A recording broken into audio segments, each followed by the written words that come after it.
Number one, Money in the Bank was last weekend. I was able to watch it. I did not get to watch it live. I was out running around looking at houses with my family. That day was crazy. Doc and I were working on music all morning. I dropped him off at the airport, and then I went straight to go look at, like, how many houses did we look at? 3. So by the time I got home, it was like main event time, and I had to go back and watch the rest of it. But I liked Money in the Bank. I liked Money in the Bank. It was good. Because SummerSlam is next. SummerSlam is in a month, actually a month from today. And I'm excited because I'll be there. I'm going to SummerSlam. Like, I'm super hyped. And I'm going with my dad, which is like 10 times better. So I've seen some people complain about like storylines being predictable when it comes to WWE, but like, honestly, dog, like, good storytelling should largely be predictable. I think what happens is like, indie wrestling is so prevalent on the internet. Why did I say prevalent like that? Prevalent? Why did I say it like that? Indie wrestling is so prevalent on the internet that the things that they rely on to, like, get a pop, which means, like, get a reaction, is like heel turns and like 720 splashes off the top of the cage and bleeding and all this stuff. But it's like, no, just tell a story, right? Just tell a good story. You should use those things sparingly. They should be like additives, but it shouldn't be the whole. Like, you can't eat a plate of salt. That's what the internet wrestling community wants you to do. They want you to eat a plate of salt. I add salt to what I'm actually cooking, right? Miss me with that. So with Money in the Bank, we had the Bloodline Civil Wars. We had, the Usos, Jay and Jimmy against Roman Reigns and Solo. And I kept telling y'all that Cody wasn't the guy. I told y'all that. Cody's not the guy to dethrone Roman. Y'all get on this whole thing. No, that's not how WWE works. No, you can't just come in here and immediately go to the top. That's not how it works. It's not how it works. You got to start your way. You got to start down and work your way up. So Cody's having matches with Dominic Mysterio, and I'll talk about him in a second.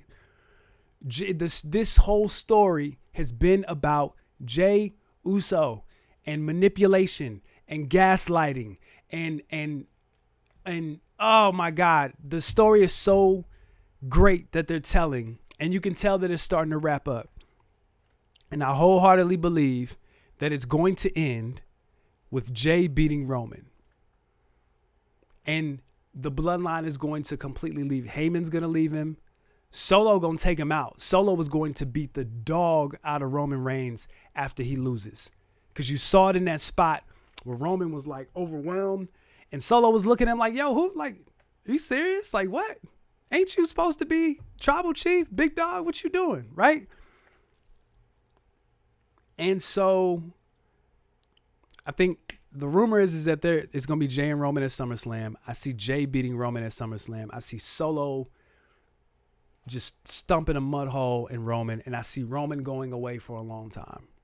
And when I see Roman come back, that's when his face turn starts. And he's like the babiest of baby faces. Now he's Hulk Hogan. Now he's John Cena because he's like the baddest of the bad guys. He is Franklin Saint season 6. He is going crazy trying to get Teddy to give him his money. Right? But Jay's the guy. The story is so good. The title is now secondary. The world heavyweight title is secondary. Well, how did this story didn't need the title? Yes, it does, because that's what Roman like puts his pride. He is the tribal chief because he has the title. He has all the titles, right? So the minute he loses, if he was to lose that at Mania, there would be a chink in his armor. But that's not how the chink in his armor was supposed to show up. It was supposed to show up from Jey Uso, and it has, right? So now, if you want to have Cody beat Jey at the Rumble or Survivor Series, because Jey don't need the belt for a long time. Like, Jey's a made man. So if you want to not hot shot the title, but if you wanted to go from Jey to Cody at the Rumble, cool. That's okay. And then you can do Roman Cody at Mania with Cody as the champion, and you can have Cody beat Roman. Something like that. I don't know.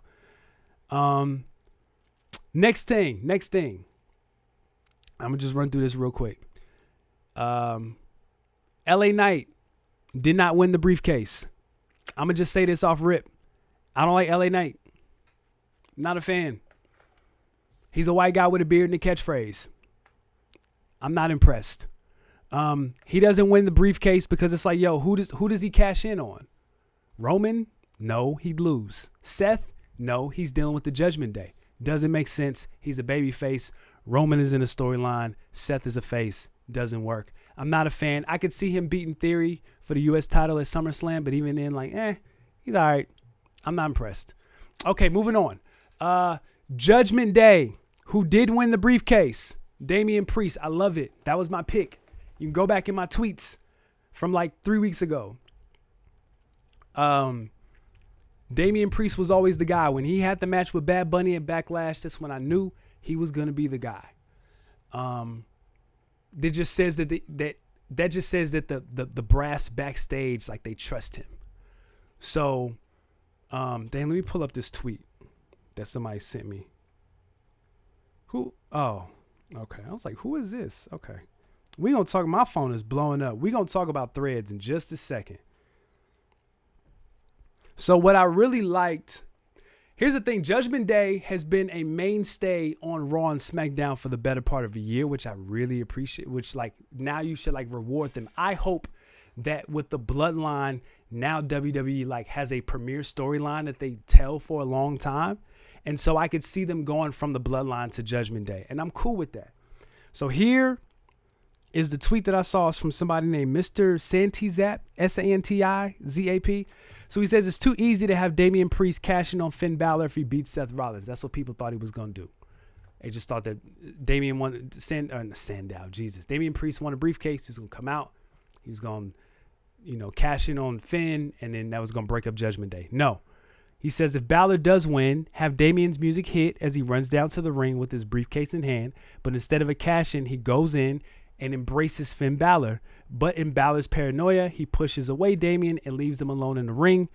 You got a champion and Mr. Money in the Bank in the same faction. So much tension, paranoia, and suspense that you can build on. And I believe that and agree with that 100%. Yes, build on it. I love it. And then you got Rhea, who's super over. I mean, like my wife likes Rhea Ripley. Like, she likes her eye makeup. You got Dominic Mysterio. He's super over, even though they're piping in those boos. They're booing them loud, but also they're adding a little sauce to that. But I like it.